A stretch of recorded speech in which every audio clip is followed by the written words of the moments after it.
네, 안녕하세요. 전국시대 김민주입니다. 월드컵 4강 진출팀이 확정됐습니다. 정말 이변의 연속이었는데요. 덕분에 인공지능도 결과를 예측하기가 힘들었죠. 그 결과가 틀렸다고 하는데요. 때로는 투지와 노력 그리고 간절한 마음이 모든 스펙을 뛰어넘는다라는 생각도 들었습니다.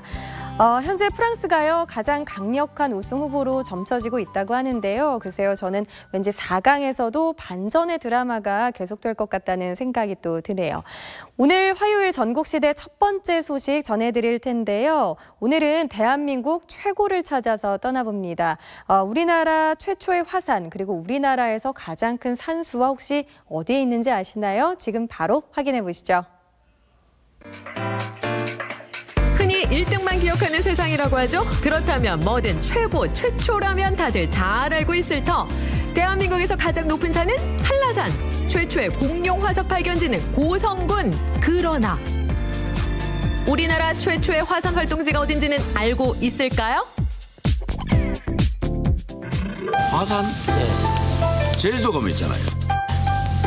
글쎄 잘 모르겠는데요. 그럼 최고로 큰 산수화는요? 산수화. 우리 시골에 있는 사람이 산수화가 어디 있는지, 최고 큰 산수화가 어디 있는지 우리가 어떻게 알랍니까? 우리 모르겠는데. 큰 산수화요? 네. 그게 우리나라에 있긴 있나요?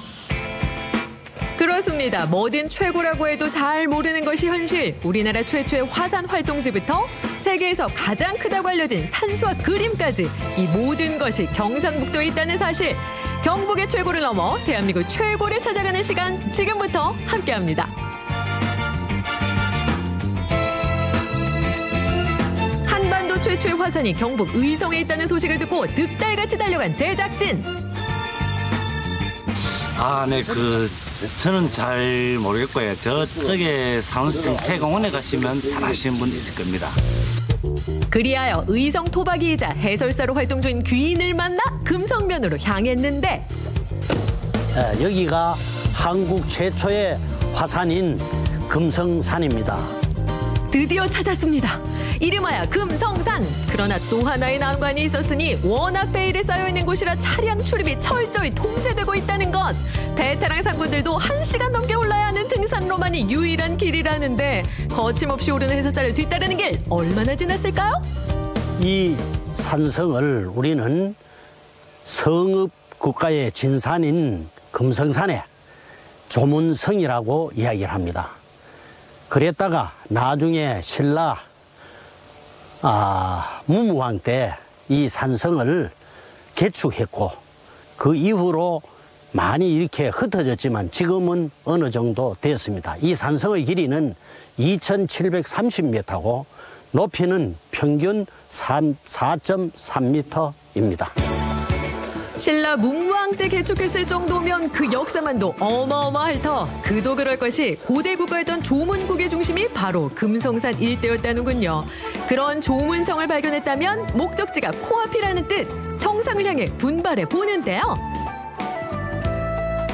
우와! 금성산이다. 여기가 대한민국 최초의 화산이 있었고 칼데라가 형성된 금성산 정상입니다.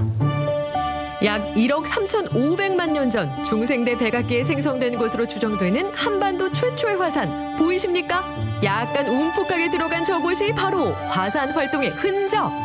네, 여기가 한국 최초의 화산 분화구도 있다 그러고 그리고 아까 올라오다가 칼데라도 볼 수 있었고 아주 마음도 힐링되고 공기도 너무 좋고 소나무도 너무 많아서 너무 좋았습니다. 특히 이곳 금성산은 유명한 일화도 전해지고 있다는데요.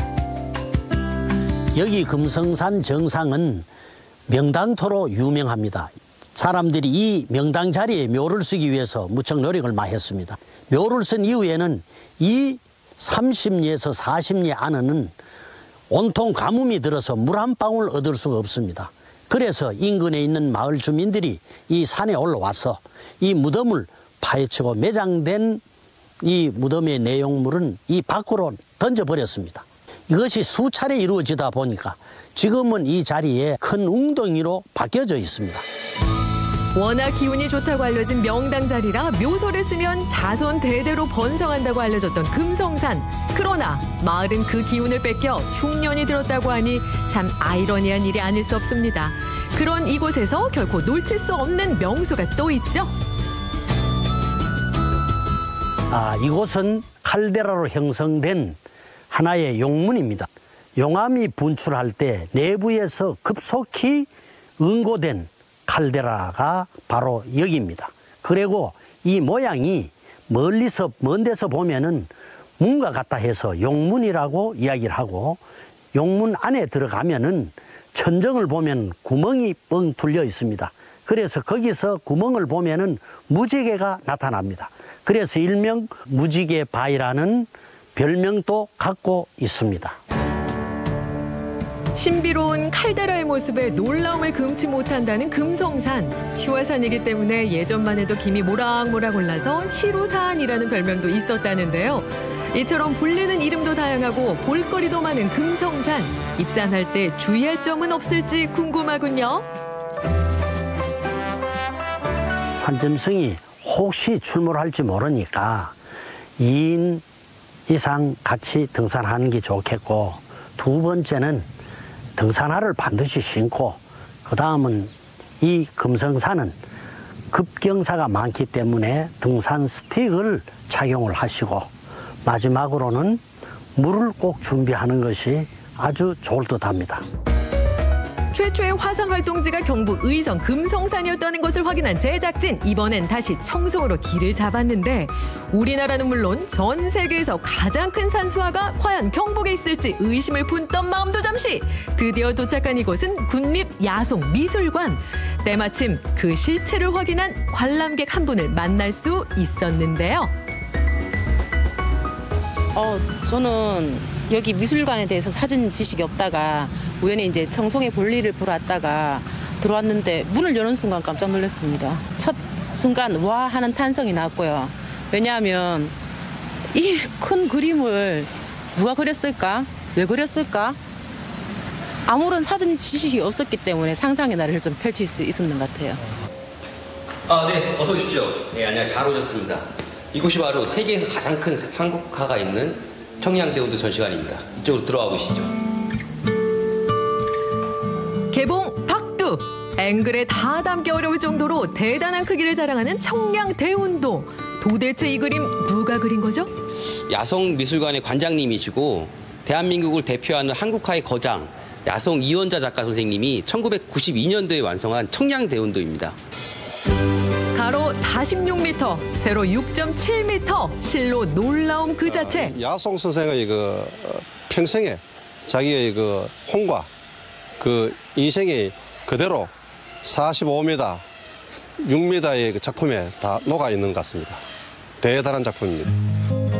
이 작품을 그린 주인공이자 한국화의 거장 야송 이원자 화백은 현재 이곳 미술관의 관장을 맡고 있는데요. 그런 화백에게 청량대운도에 대해 직접 들어봤습니다. 청량대운도를 그리게 된 것은 이제 서울정도 600년을 기념해서 서울특별시에서 특별한 행사를 많이 했는데 거기에 맞춰서 한번 초대작을 그려보자. 그런 마음이 생겨가지고 우선 인물화도 그리고 누드화도 그리고 뭐 초상화도 그리고 했지만은 아무래도 산수화는 누가 봐도 좋고 즐겁게 할 수 있고, 저도 그 산에 가면 무단히 신이 나서 배고픈 줄도 모르고 시간 가는지도 모르고 그냥 빠져가지고 산수화를 열심히 해왔던 거죠. 결심이 서자 무작정 산에 올랐다는 이원자 화백. 구름이 걸린 그 운치에 매료돼 청량대운도를 그리게 됐다는데요. 더욱 놀라운 사실은 건물 전체가 그림 하나만을 걸기 위한 장소. 작품이 완성되는 날 야송 이원자 관장님은 주변 지인들을 작품에 다 불러 모아 놓으신 다음에 이 오체투지라는 그런 의식을 퍼포먼스를 하셨는데요. 본인의 신체 5군데를 인주를 묻히셔서 실물 사이즈로, 실제 사이즈로 신체를 찍으면서 작품에 그 본인의 모든 열정과 의지를 그림과 함께했다는 그런 의미로 해석할 수 있겠습니다. 야송미술관을 찾는다면 그의 고향인 청송의 모습도 산수화를 통해 만나볼 수 있으니 아름다운 경북의 자연을 한 폭의 그림으로 감상하고 싶다면 꼭 찾아야 할 명소라 하겠습니다. 대한민국에서 가장 큰 산수화, 웅장한 청량대운도를 만나시려면 자, 청송 야송미술관으로 오세요! 왔노라, 보았노라, 확인했노라. 한반도 최초의 화산부터 세계에서 가장 큰 산수화까지 경북의 자랑을 넘어 대한민국의 자랑이 되고 있는 최고를 찾아 달렸던 시간이었는데요. 경북 의성에서 그리고 경북 청송에서 대한민국 최고를 찾았습니다. 네, 우리나라 최초의 화산이 경북에 있을 줄은 몰랐네요. 백악기 시대 화산 폭발로 생겨난 금성산, 아주 신비롭고 또 아름다운 풍경을 볼 수 있었는데요. 그리고 우리나라에서 가장 큰 산수도죠. 청량대운도 역시 또 경북 청송에 위치하고 있었는데요. 카메라 앵글에 정말 다 담기지 않을 만큼 장대한 그림, 꼭 한번 실물로 만나보고 싶다는 생각이 들었습니다. 자, 이번에는요, 조선 왕조의 시작과 끝을 만나는 역사 테마 여행 을 준비했습니다. 시원하고 편안한 시티 투어 버스에 탑승만 하면 끝이라고 하는데요. 완주 테마 버스 여행 지금 함께 하시죠. 조선의 흔적이 곳곳에 남아있는 완주. 테마버스에 오르면 조선의 이야기를 만날 수 있습니다. 자, 그럼 완주에 있는 조선의 흔적을 따라가 볼까요? 조선 왕조의 시작, 경기전이 있는 한옥마을에 삼삼오오 사람들이 몰려듭니다. 안녕하세요. 안녕하세요. 아니 근데 오늘 어디 가길래 이렇게 사람들이 모여 있는 거예요? 저희 완주 시티 투어하러 가요. 버스 타고 놀러 가요.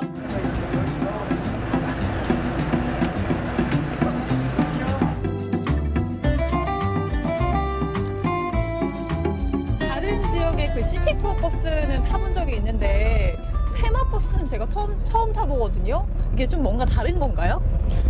아무래도 시티투어는 그 광역시를 연결해서 하는 시티투어라면 저희는 테마라는 거를 하나를 가지고 저 비용으로 이용할 수 있는 것이고요. 조선의 시작과 끝을 볼 수 있는 코스입니다. 테마버스가 도착한 첫 번째 장소는 위봉사입니다. 여기는 비구니 스님이라고 여러분들 아세요? 네, 여스님들이 계신 곳이에요. 백제 무왕 때 창건된 위봉사는 절터에서 봉황새가 논일고 있다 하여 현재의 이름으로 불리게 됐는데요. 세월이 흘러 전북을 대표하는 비구니 사찰이 됐습니다. 여기 절 이름이 위봉사인데 여기 위 사가 있는데 가운데 봉이 있어서 위봉사인가 봐요. 테마의 첫 번째 여행지를 배우는 학생들. 그런데 이 조용한 사찰에 남겨진 조선의 흔적은 무엇일까요? 선생님 근데 그 위봉사랑 위봉산성이 저희 투어의 시작이잖아요. 경기전에 보관했던 그 태조 어진을 그 위봉산성에 모시기 위한 그런 행궁을 원래 산성에다 설치를 했었어요. 근데 실제 그 동학랑 때 그 모시려고 보니까 너무 세월이 오래돼서 거기다 모실 수가 없어서 위봉사 뒤쪽에 그 법당에다가 모셨다고 그래요. 태조 어진을 안전하게 모시기 위해서는 튼튼한 성벽도 필요했겠죠. 위봉산성은 조선시대 어진을 보호하기 위해 쌓은 성입니다. 맨날 친구들 학교에서 수업만 받았잖아요. 네. 이렇게 밖에 나오니까 어때요? 정말 공기도 좋고 같이 학과에서 이렇게 같이 체험을 나오니까 되게 관광하는 느낌이에요. 있는 줄 알았는데 직접 와보진 못했는데 이런 기회에 온 것 같아서 좋은 것 같아요. 조선 왕조의 흔적을 따라 찾아온 두 번째 장소, 대승 한지마을입니다. 조선 왕조 500년의 기록인 실록. 실록은 한지를 통해 기록됐는데요. 실록뿐 아니라 생활 속에 다양하게 활용되는 한지를 만날 수 있는 곳이죠. 저는 한지로 만들 수 있는 게 부채 정도인 줄 알았는데 한복도 있고 이불도 있고 뭐 저기 가구도 있는 거 보니까 한지의 쓰임이 정말 다양한 것 같아요. 한지 한 장이 나오기까지 어떤 과정을 거쳐야 하는지 아시나요? 이곳에선 선조들이 한지를 만들던 방식을 직접 볼 수 있습니다. 만드는 과정에 11번 순서를 거쳐야 종이 한 장이 완료가 되는 거예요. 한지를 만드는 과정을 눈으로 보니 그저 놀라울 따름인데요. 이 모든 과정을 거치고 드디어 한지가 나오는 순간 보여드릴게요.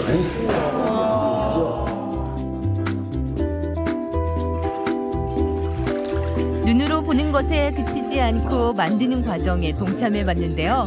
직접 체험해보니 한지가 더욱 귀하게 느껴집니다. 직접 본 적이 없어요. 한지의 가치만큼 손과 정성이 많이 다른 것 같아요. 아침부터 강행군인 여정에 이동하는 차 안은 조용한데요. 아, 지금 이동 중인데 친구들 피곤한지 다 자요.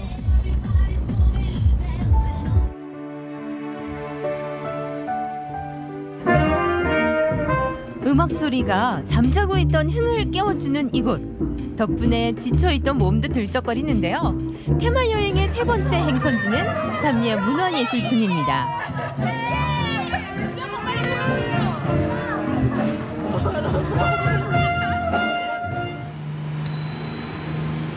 보시는 건물은 일제강점기 때 시라세이라는 사람이 그 호남 지방에서 나오는 곡물을 수탈해서 일본으로 가져가기 위해서 지었던 창고인데요. 조선이 무너지고 시작된 수탈의 아픔. 삼리의 문화예술촌은 아픈 역사의 현장을 현대의 문화예술 공간으로 재탄생시킨 곳입니다. 아이들이랑 재밌게 놀아주고 계시던데 이 공간이 어떤 공간인지 알고 오신 거예요? 처음에는 그냥 얘기만 듣고 왔거든요. 근데 여기가 처음에 왔을 때는 그냥 아무것도 모르고 왔는데 보니까 애들 체험할 수 있는 공간도 있고 뭐 만들기도 하고 너무 좋더라고요. 버려졌던 쌀창고는 미술관과 목공소, 책방으로 변신했습니다. 옛 건물을 허물지 않은 덕분에 역사를 기억하기에도 알맞은 공간이 됐죠.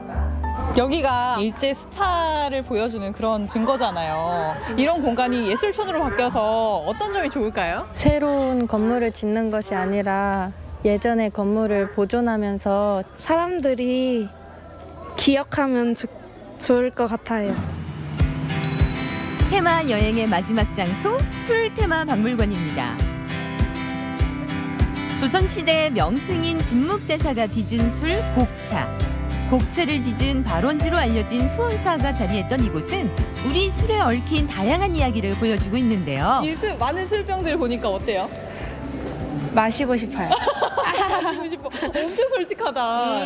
이렇게 많은 술병들 본 적 있어요? 아니요. 처음 보는 것들도 너무 많아요. 한 잔 술에 오늘의 피로를 풀고 내일의 희망을 이야기하던 시절, 그 시절을 재현한 공간에서 또 다른 추억을 남겨봅니다. 우와, 소같이. 네, 진짜 잘 만들었네. 이 과정을 거쳐야 돼요. 혹시 여러분 소주골이라고 들어보셨어요? 여기에서 벌러진 탁주나 청주를 우리 술의 역사를 듣고 나니 전통주가 지닌 가치가 새롭게 느껴집니다. 여기 오니까요, 술 종류가 진짜 어마어마한 것 같아요. 네, 굉장히 많죠. 우리 가양주 문화는 그 집집마다 다 만드는 방법 또 만드는 사람에 따라서 다 틀렸어요. 그런데 이제 일제강점기 때 이 가양주 문화가 단절이 되면서 서서히 맥이 단절이 됐던 거죠. 그 술의 처음 시작부터 지금 현재까지 계속 이어져 오고 있는 역사를 다 말해주는 곳이죠. 학생들로 북적이는 이곳, 바로 술 시음관인데요. 벽면에 있는 술을 직접 맛볼 수 있기에 박물관 내에서도 인기가 가장 많은 곳이죠. 와, 여기가 제일 붐비는 것 같아요. 활기도 넘치고. 와, 표정 봐, 표정. 4가지 종류의 술을 맛볼 수 있는 시음관. 다양한 술을 보고 듣고 맛보는 술 테마 박물관에서의 여정을 마칩니다. 술 박물관 와서 이렇게 술 한잔 하니까 어때요? 술에 대해서 알고 나니까 뭔가 맛이 좀 다른 것 같아요. 더 맛있는 것 같아요. 어때요? 술 안 같고 달아요. 테마 여행에도 먹는 즐거움이 빠질 순 없죠. 완주 소양의 명물 순두부찌개로 든든히 배를 채우며 여행을 마무리합니다. 버스 타고 여행을 다녀본 적이 있어요? 아니요, 지금 오늘은 처음이에요. 아무래도 저희가 학생이다 보니까 차가 없잖아요. 근데 이렇게 버스를 통해 다 같이 여러 곳들을 돌아다닐 수 있으니까 역사적인 현장에 가고 느끼는 게 많은 것 같아서 좋은 것 같아요. 조선 왕조의 발자취를 따라 떠나는 완주 여행. 착한 가격, 큰 행복이 있는 완주 테마버스에 탑승해 조선의 흔적을 만나보시는 건 어떨까요? 네, 위봉사를 시작으로 대승 한지마을 또 삼례문화예술촌 그리고 대한민국 술테마 박물관까지 다녀와 봤습니다. 역사 공부는 물론이고요. 재미있는 체험까지 할 수 있어서 참 알찬 여행이라는 생각이 들었는데요. 테마버스 여행의 가격도 저렴합니다. 성인 기준 3,000원이라고 하니까요. 올여름에 완주 역사 여행 계획 세워보시는 것도 좋을 것 같습니다.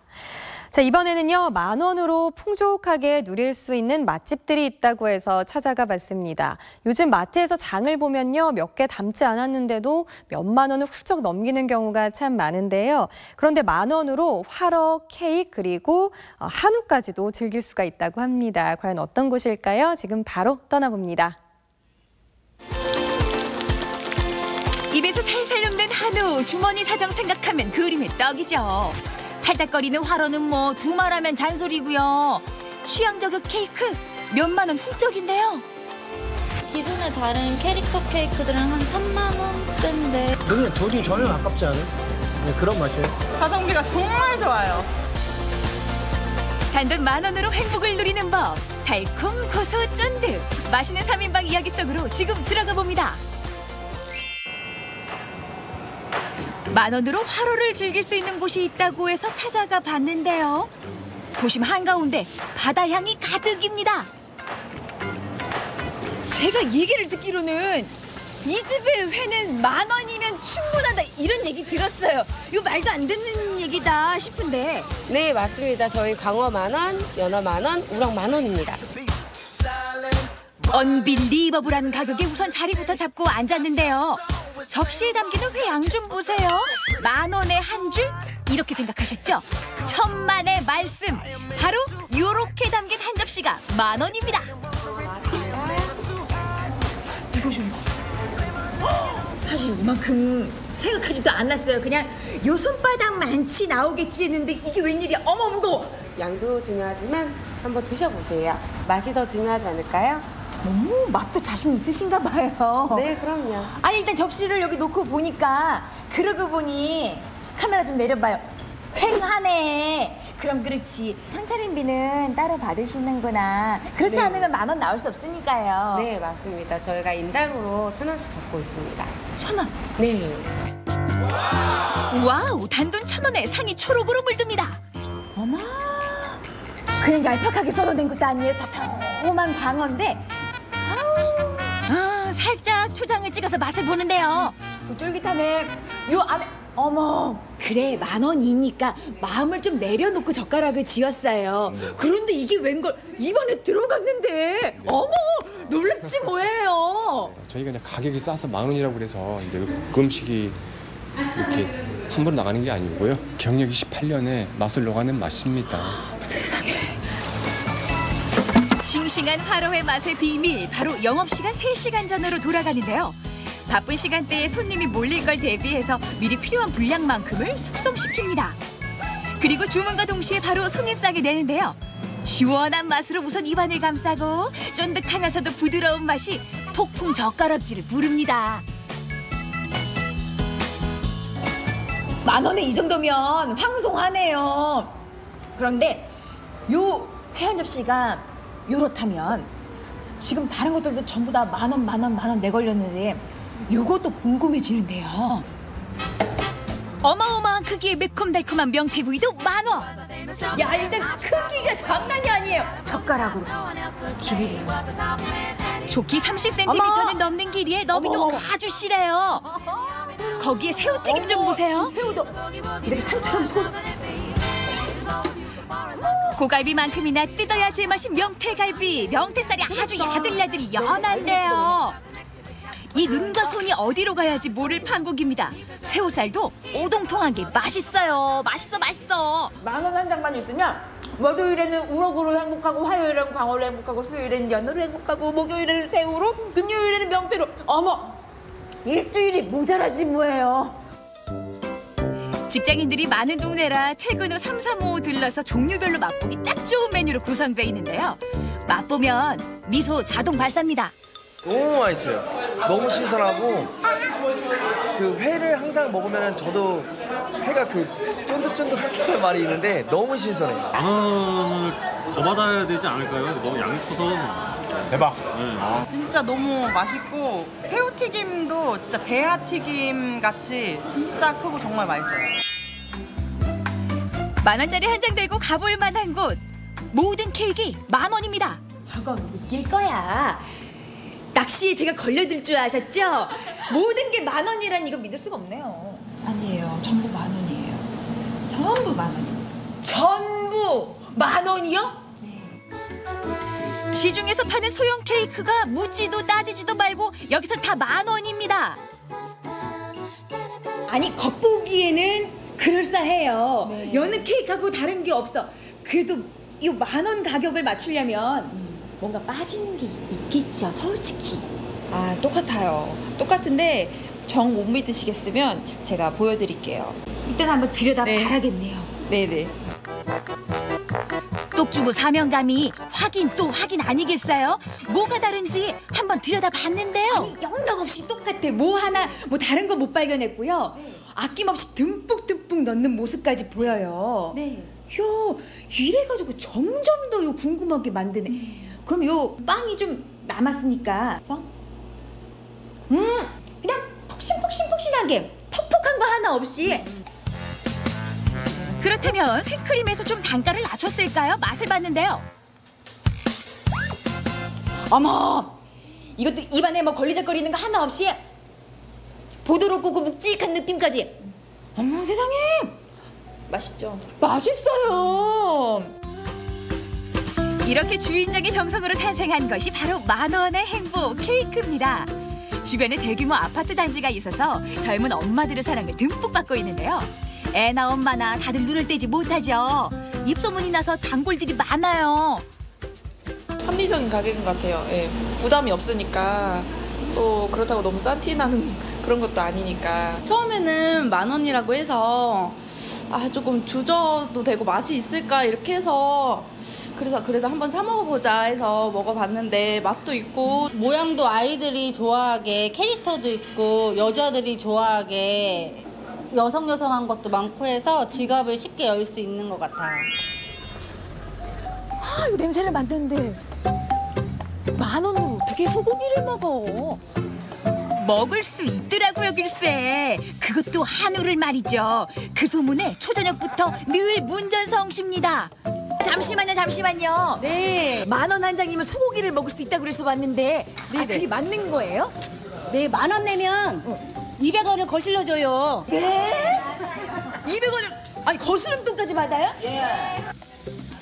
한우 한 접시에 10,000원도 안 믿기는데 거스름돈까지 준답니다. 아니 뭐가 남나 몰라요? 도통 믿을 수가 없네. 요거는 분명 냄새만 소고기일 거예요. 아니 돼지고기도 12,000원씩 넘는데 소고기가 10,000원 한 장이면 된다, 이게 말이 돼요? 아유, 젊은 사람이 그 말을 못 믿어. 먹어보라고요? 어때요? 어머! 맛있죠? 어머! 이거 등심이잖아요. 그렇죠. 맛있죠. 우리는 회식할 때 삼겹살 안 먹어요. 소고기 먹지. 냄새가 안 나고 질기지도 않고 부드럽고 고소하고. 9,800이라고 다 같은 부위가 아니에요. 육즙이 살아있어요. 등심에 차돌박이, 엎질살, 다양한 부위를 맛볼 수가 있는데요. 한우 120g을 9,800원에 파는 비결 지금부터 알려드릴게요. 저희는 전부 다 한우입니다. 한우인데도 10,000원에 한 상을 먹을 수 있어요? 그럼요.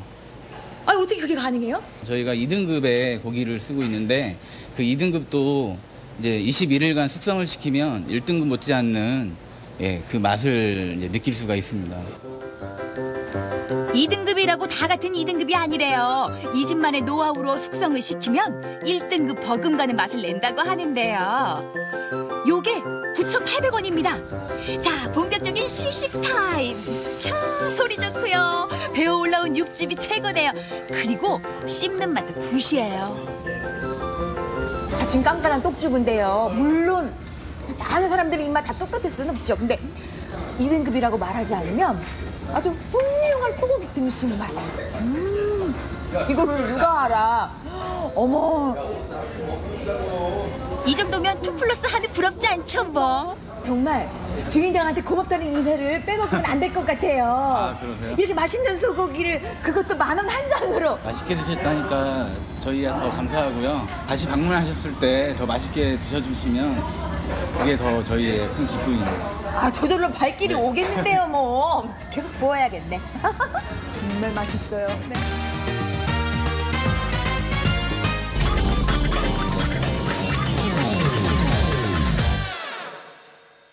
네, 전국시대 이번에는요, 제주로 가보겠습니다. 특별한 맛집의 특별한 비법을 배워보도록 할 텐데요. 오늘은 제주의 여름에 딱 어울리는 메뉴를 준비해봤습니다. 바로 해초와 해물을 이용한 돌솥밥이라고 하는데요. 건강한 자연의 맛을 선사하는 해물밥, 그 비법은 과연 무엇일까요? 지금 바로 확인해 보시죠.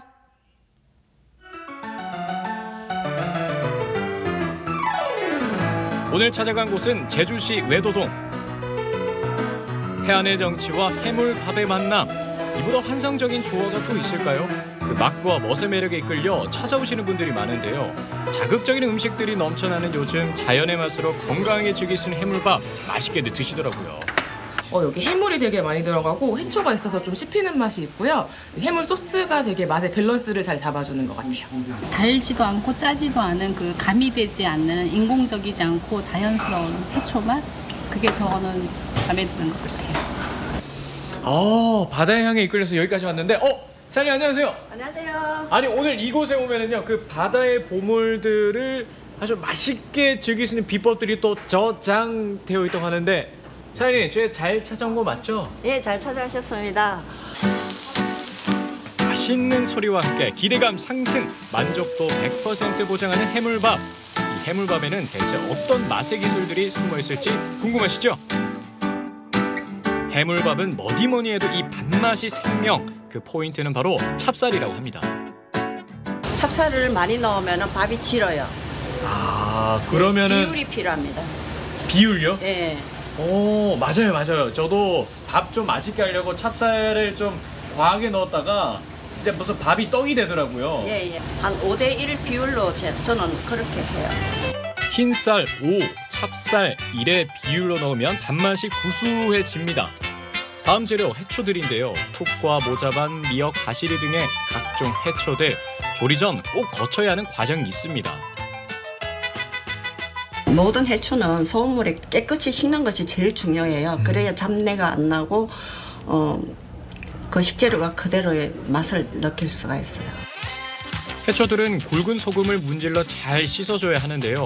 이물질도 제거하고 비린내도 없앨 수 있는 데다 미네랄도 재보충해주는 일석삼조의 방법이라고 합니다.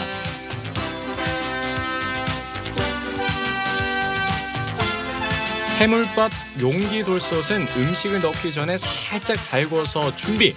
여기에 준비한 밥을 넣어서 재료들을 올려주는데요. 파와 버섯 등을 먼저 올리고 그 위에 각종 해초와 전복, 소라 등을 순서대로 넣어줍니다. 마지막으로 여기에 사부님표 특제 소스가 들어가 맛을 완성시키는데요. 해물밥을 위해 탄생했다는 이 특제 소스는요? 해물밥에 들어가는 해물 간장 소스입니다. 해물 간장 소스 만드는 방법 공개!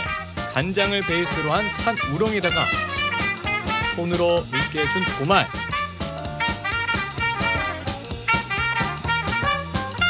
바다향 가득한 해산 내장과 전복 내장까지 바다에 나는 좋은 재료들이 망라한 영양 덩어리 소스. 그런데 여기서 끝이 아닙니다. 이렇게 만들어져서 냉동 숙성으로 3일간 숙성시킵니다. 3일간 냉동 숙성을 하면 해산물의 풍미가 더욱 깊어진다고 하는데요. 약간 걸쭉해지면서 재료와 재료가 어우러진 해물 간장 소스. 사부님이 오랜 기간 연구에 연구를 거듭해서 탄생했다고 하는데요. 야, 이게 숙성이 되면 이제 이렇게 나오는 거군요. 네. 아, 그럼 제가 소스를 또 한번 맛을 볼게요. 일단은 야, 이거 밥에 비비면 진짜 맛있겠다. 그러니까 짭조름하면서도 감칠맛이 딱 느껴져요. 아니 그러면 사장님 이거 집에서도 좀 이 소스를 간단하게 뭐 만들어 볼 수 있는 방법 같은 게 있을까요? 집에서도 마트에 가면은 개우죽 간단하게 살 수 있습니다. 그럼 개우죽에 성게라든지 전복 좀 넣고 파, 마늘, 땡초 좀 다지 넣고 간장을 조금 넣어서 자기 취향에 맞게끔 만들어서 드실 수 있습니다. 야, 진짜 정성껏 한상 푸짐하게 차려주셨는데 이제 이게 해물밥인 거잖아요, 사장님. 여기 아까 그 소스의 그것들, 소스에 아까 들어간 해산물들. 아, 이게 그 맛을 제가 안 볼 수가 없죠.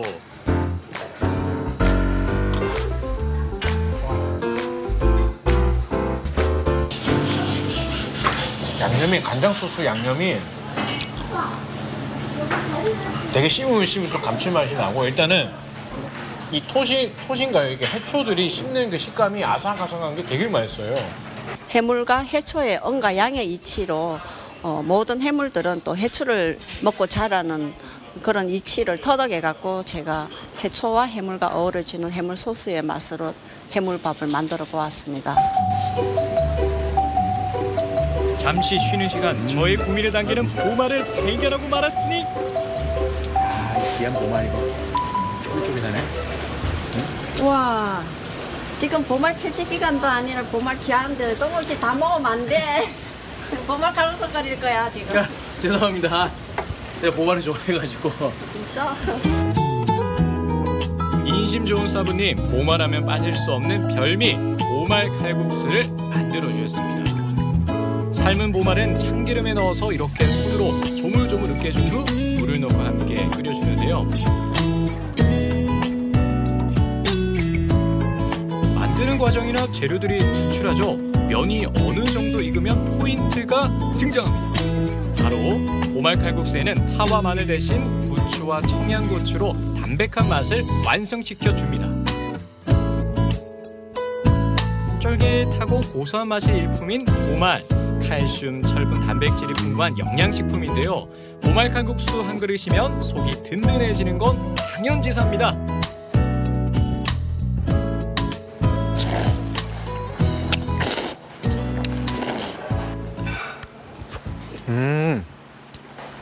아니 이게 되게 시원하면서 또 약간 칼칼한 맛도 느껴지네요, 사장님.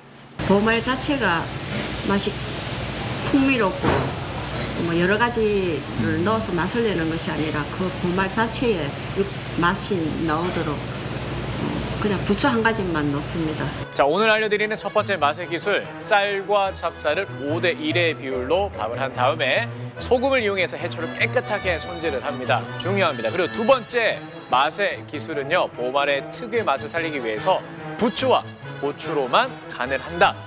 청정 제주 바다를 담은 맛있는 음식들 맛있게 드시고요. 다들 건강해지세요. 제주 바다가 품은 보물 같은 재료들로 탄생한 해물밥. 본연의 맛과 식감을 지키고 맛과 영양의 조화로 탄생한 음식인데요. 제주라서 가능한 그 맛, 제주여서 더욱 끌리는 그 맛. 놓치지 말고 꼭 한번 느껴보세요.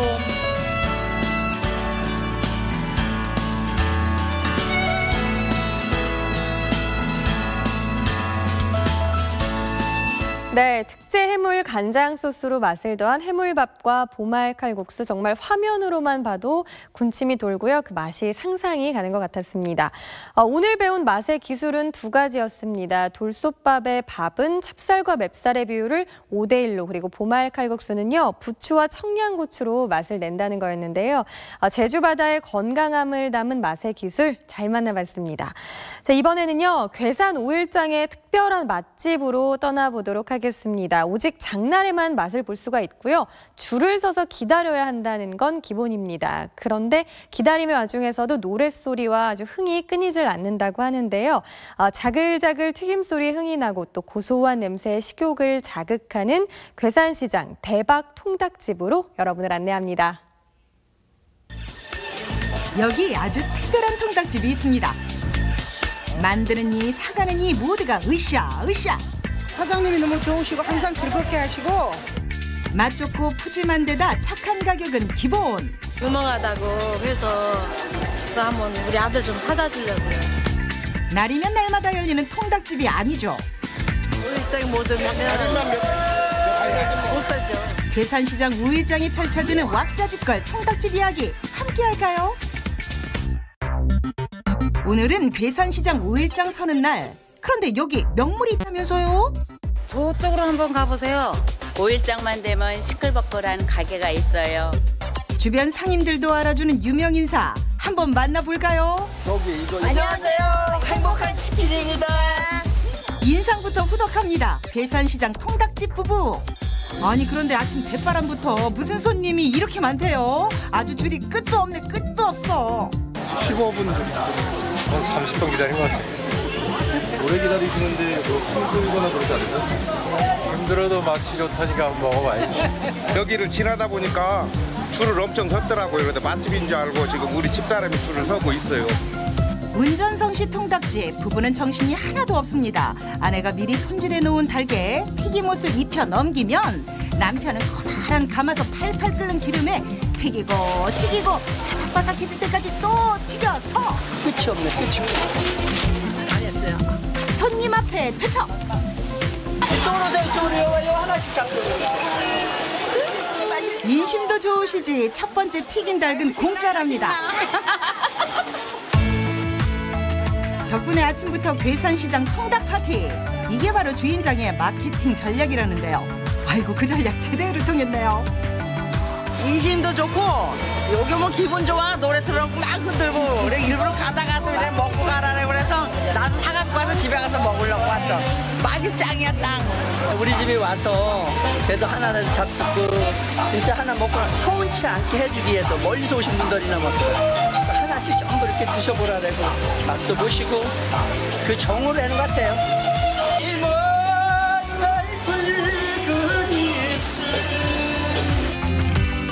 넘치는 정만큼이나 주체 못하는 흥. 주인장 차림새도 예사롭지 않은데요. 장사에는 사람을 즐겁게 해주고 행복하게 해주고 그 사람이 왔을 때 진짜 사람을 나에 대해서 행복을 주는구나 이렇게 할 수 있는 사람은 장사에 전부 성공할 수 있는 사람 같아요. 맞습니다. 닭을 파는 게 아니라 정을 나눠주는 가게. 어른아이 할 것 없이 모두가 좋아할 수밖에요. 꼬마 손님도 참 잘 먹네요.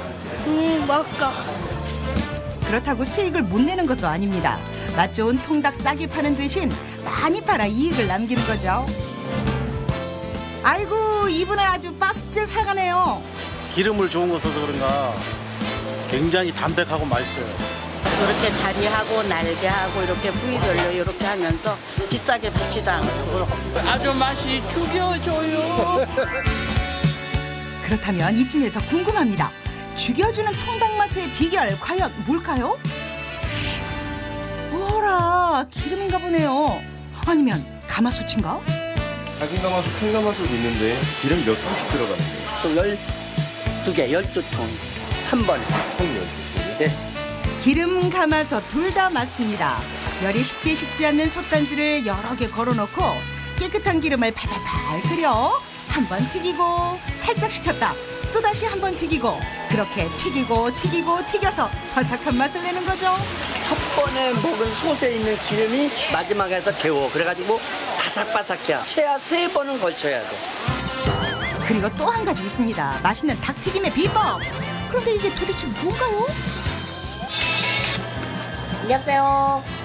예, 안녕하세요. 예, 그거요. 예, 한 마리 갖다 드리겠습니다. 여보, 이거 한 마리 저 기본 들어왔는데 이거 드릴게요. 예, 알겠어요. 비법 재료 드디어 공개합니다. 이게 토종닭인데 전국에 토종닭 튀기는 사람이 없어요. 제가 알기로는 없는데 이게 우리 집의 특별 메뉴고 반응도 좋고 이 토종닭 하나가 10,000원씩 받으니까. 일반 닭과는 비교 불가. 큼지막한 토종닭을 통째로 튀겨 한 마리에 10,000원. 이러니 괴산통닭 할 수밖에요. 그런데 지금 뭐 하는 거예요? 여기가 좀 두꺼워서 안 익을까 봐. 뭐가 좀 두꺼워요. 가슴살하고 다니는 데가. 커도 너무 커서 중간중간 칼집까지 내가며 토종닭 튀김 완성.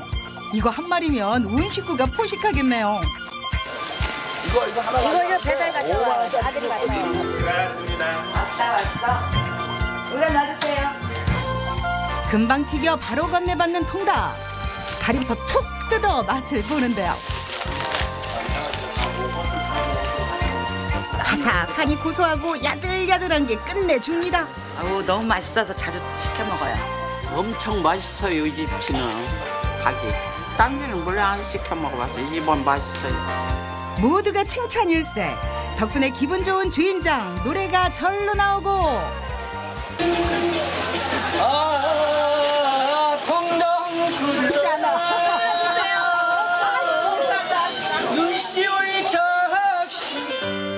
사실 괴산시장 통닭집 대박 신화가 하루아침에 이루어진 건 아니랍니다. 양계장 사업을 하다 망해서 빚잔치 하기를 20여 년. 그간의 고생담을 책으로 쓰면 10권은 나온다는데요. 그리고 제가 또 우리 손님들한테 말씀하고 싶은 것은 우리 어려울 때 꼭 무슨 돈 금전적으로 조소가 문제가 아니라 그냥 한 분 한 분 오셔서 그래도 이쁘게 봐주시고 그때 물건이라도 이렇게 하라고 한 번이라도 이렇게 와서 팔아주시고 그러니까 저희가 우리 찾아오시는 손님한테 항상 고맙고 제가 감사하죠. 힘들게 얻은 행복이기에 더욱 소중하다는 주인장 부부. 때문에 부부는 하루도 허투루 보내는 날이 없습니다.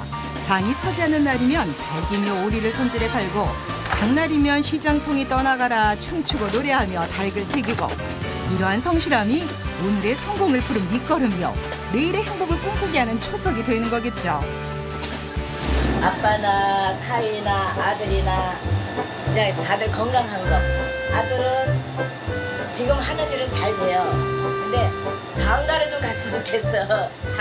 우리 가게 찾아오시는 분들이 잡수고 행복해하고 즐거워하면 저는 그게 만족해요. 우리 식구 모두 화이팅! 오늘 화이팅! 화이팅! 아, 고생했어. 세상살이 마음먹기 나름입니다. 힘들고 고달픈 시간을 보내기도 했지만 오뚜기처럼 일어나 대박 신화를 이룬 주인공. 닷새에 한 번씩 괴산시장에 신바람을 일으키는 통닭집 가족의 오늘보다 행복한 내일을 응원합니다. 네, 인심과 맛 하나로 승부하는 옛날 통닭집 잘 만나봤습니다. 손님들이 행복하길 바라는 마음이 대박의 비법이 아닌가 싶네요. 오늘 준비한 전국시대는 여기까지입니다. 편안한 저녁 시간 이어가시고요. 저는 내일 이 시간에 다시 인사드리겠습니다. 함께해 주신 여러분 고맙습니다.